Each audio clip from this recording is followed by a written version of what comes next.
There is a difference between wanting and striving. Wanting is simple, striving is loaded. This episode is about what happens when wanting returns quietly, without urgency, without pressure, and without turning into a plan. After loss or major change, wanting often disappears for a while. Not dramatically and not consciously. It just fades.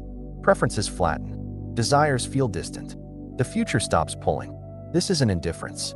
It's suspension. When something significant shifts, the system pauses its forward motion.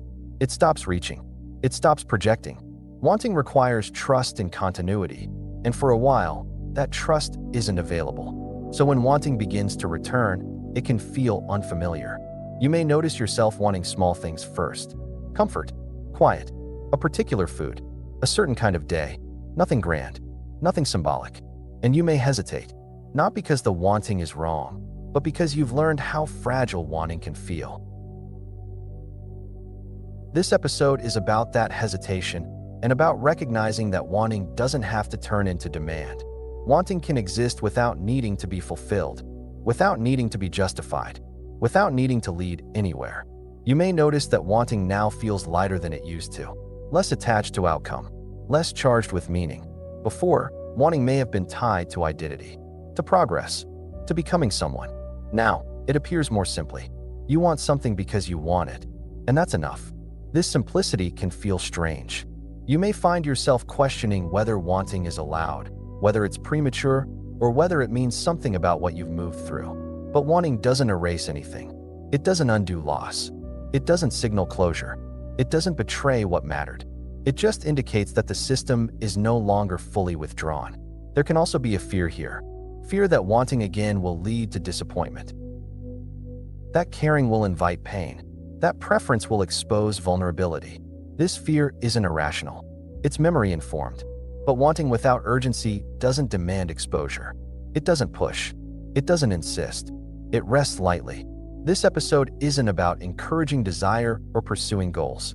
It's about noticing when wanting arises without immediately turning it into effort. You may notice that wanting now comes with more discernment.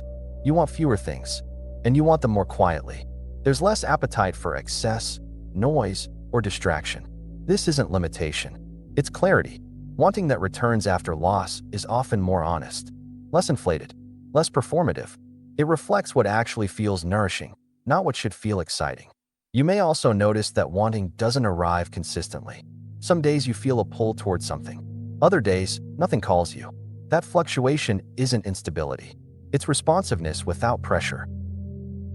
You're allowed to want without momentum. You're allowed to want without pursuing. You're allowed to want and let it pass. This episode isn't here to turn wanting into action. It's here to separate wanting from compulsion. Compulsion comes from fear. Wanting comes from availability. And availability doesn't need to be exploited.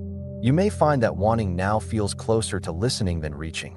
You sense what would feel supportive, interesting, or comforting, and you allow yourself to acknowledge it. Sometimes you act on it. Sometimes you don't. Either way, the wanting has already done its work. It has reminded you that engagement is possible again, without forcing life to move faster than it's ready to. This season isn't about reclaiming desire as a driving force. It's about letting desire exist without turning it into a demand on the future. If you're listening to this and you've noticed wanting returning in small, quiet ways, you're not regressing into attachment. You're re-entering life gently. If these reflections help that experience feel less risky or confusing, you're welcome to stay. Liking the video helps it reach others who may feel cautious about wanting again. And if you want to keep a steady space like this as the season continues, you can subscribe, not for answers, but for continuity.